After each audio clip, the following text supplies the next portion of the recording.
Hi beauties, it is Christina here, and I am so excited to be launching this new podcast. Um, for those of you who don't know who I am, my name is Christina Mathewson.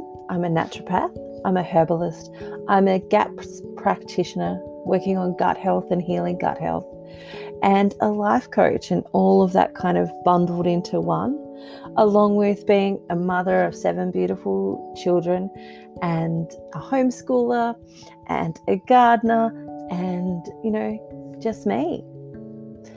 And I have been wanting to create this podcast for some time now, and the timing just wasn't right. And now it is. I'm ready to launch it. And as I was coming up for a name for this podcast, the idea just dropped into me. And it was Dancing with Magic, because for me, all of this life can be magic.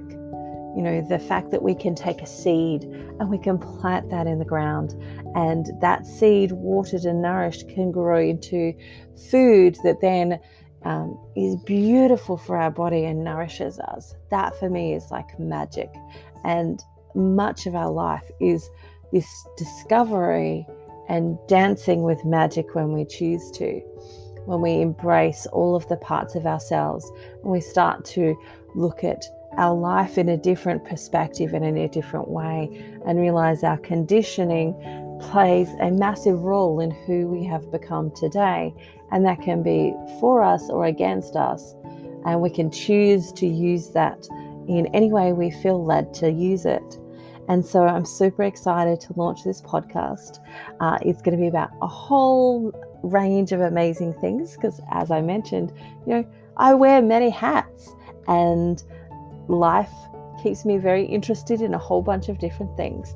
So I'm going to be interviewing some fantastic speakers. I'm going to be sharing some nuggets of my own wisdom with you, and we'll see where this journey takes us. I want to thank you for coming on board, saying yes to listening, and let's get started.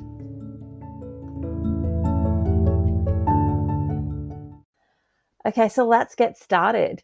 This week actually has been a really interesting week for me, and I've had some really beautiful questions. And one of those questions that was asked of me this week was, what is my philosophy in regards to naturopathy and, food and all of that sort of stuff? And so I thought, what a perfect thing to share with you guys, so you get to know me a little bit more, and you get to see the way that I think and work when it comes to working with my clients. So for me, one of the things that I love is food first. And I'm really working hard on actually really promoting food first. Food first medicine is what I want to call it, because for me, I think, if we get the food right, things like supplements aren't actually necessary. And I want to add that for me, I consider herbs as a food. We put culinary herbs in our diet, but also using herbs as teas and decoctions and tinctures can also be really beneficial for our health. And they all contain nutrients as well, especially when you are making them that way. For example, something like valerian is high in magnesium, which is why it's used as like a bedtime tea, because it helps people go off to sleep, because it's high in magnesium. And magnesium, of course, is a beautiful nutrient to help us drift off to sleep. And so with that in mind, I really love to look at food first. There are very few supplements that I use with my clients. But my goal is always to go, could we do this with food? And sometimes we can't quite do it with food just yet, especially if they're on a gut healing journey. And there are some of those foods that might be a little bit harder for their gut to process and break down. But when that's not the case, when they absolutely can consume the food. So let's take that idea of magnesium again. We could use valerian. We could also use something like cherries, which is not super high when we break down the nutrient factors. When we break cherries down into its little compartments and its little boxes of nutrient factors, the magnesium levels in it actually aren't that high. but it's the whole cherry itself that has cofactors, nanoparticles, all of those types of things that work together synergistically to make it a beautiful food for supporting magnesium levels. And, a prescription that I'll often give my clients is 3 cherries 3 times a week, especially if they've got things like leg cramps, even premenstrual cramps. Taking those cherries, the day before they're about to start their period, the day of their period, and the day after their period can be really helpful in actually easing things like menstrual cramps. And so when I'm talking about food first, that's what I'm talking about. I'm talking about, let's look at the problem and let's see if there is a food here that's going to help us with that problem. And then let's look at what is the root cause of that problem, and let's address that root cause, and consistently asking questions about what's happening in the body, how is it happening in the body, is that serving an actual purpose? Because quite often what I see happening within just the world of health is that we find something like candida and we go, oh, candida is a really bad problem. We need to kill the candida. We need to get rid of the candida. We need to destroy the candida. But what we haven't asked is, why is the candida there? And realize that candida is serving a purpose. And if we just get rid of the candida, we're not fixing the problem. We're not getting rid of the reason that it's there. And the body will continue to welcome candida in if we don't fix the reason that it's there in the first place. And so that's my mode of looking at it. What is it there for? And if we can start to address why it's there, what support it might be giving our body, how it might be assisting us, then we can actually start to address that problem, and then candida itself can start to dispensate and move out, or the body can actually build back its resources in order to kick that yeast out. And so that is how I look at medicines, how I look at the body. I look at it from that place of, it was wonderfully designed, that it is designed to dance with the magic of the world that we're living in, utilizing the abundant fruit that we have been given, the vegetables that we've been given, all of the amazing things that we have been provided in our environment to nourish us and keep us alive, and not just alive, but actually thriving in our life. And it is like this huge playground that we get to live in, where we get to connect with the food that's in our environment, getting it from, mostly local sources and in season and grown outside, where it has contact with the sun, where it gets to dance with the sun daily as it drinks up the juices of what the sun is giving it and what the soil is giving it as well.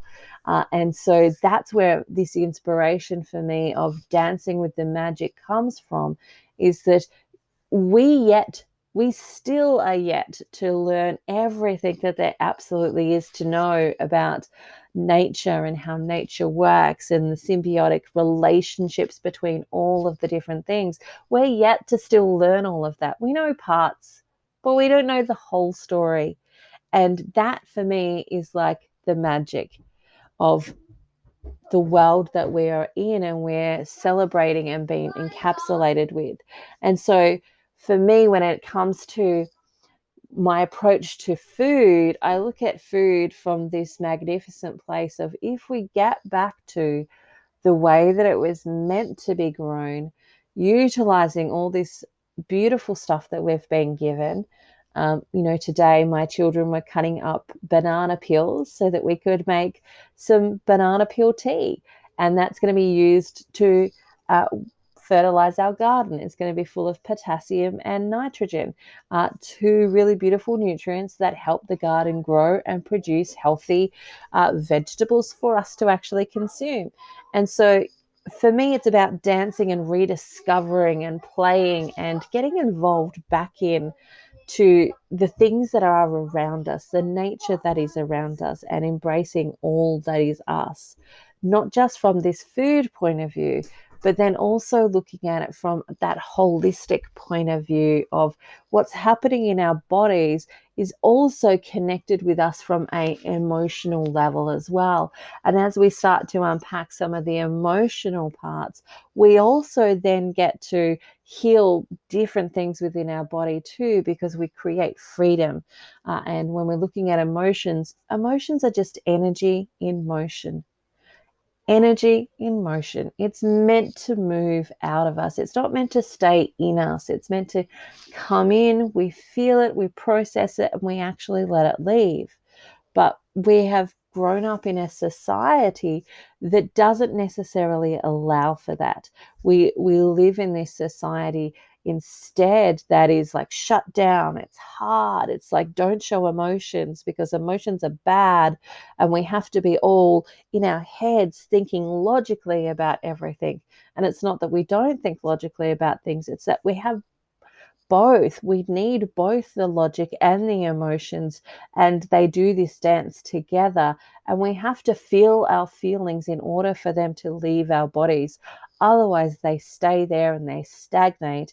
And when they stagnate, they create disbalance and dis-ease within the body because the connections can't fire as they should. And so it's about releasing those emotions that we also then release our body from the negative stuff that we've been holding on to and allow it to flow and actually to open up to new things, new nutrients, all of that sort of stuff. So I look forward to sharing more of this with you. I look forward to sharing some of the interviews that I'm doing. I've got some amazing speakers lined up. And I look forward to us all growing together and thinking about things from different points of view. And, I don't ever expect you to substitute my opinion for your own or that of my speakers as your own either. And it's about just questioning and getting curious about life, getting curious about how other people think, and getting curious about how we relate to that information. And does it show us something? Even learning some new thing can be really beautiful at drawing that into yourself. It can be the one thing that actually helps you make a shift and a change in a different direction, so you can move in the direction that you want to be going in your life. So thank you for sharing this last, 10 minutes or so with me. And I look forward to hearing your response, talking with you more, and engaging in this space. Thank you. Bye for now and have an amazing day. Much love and many blessings.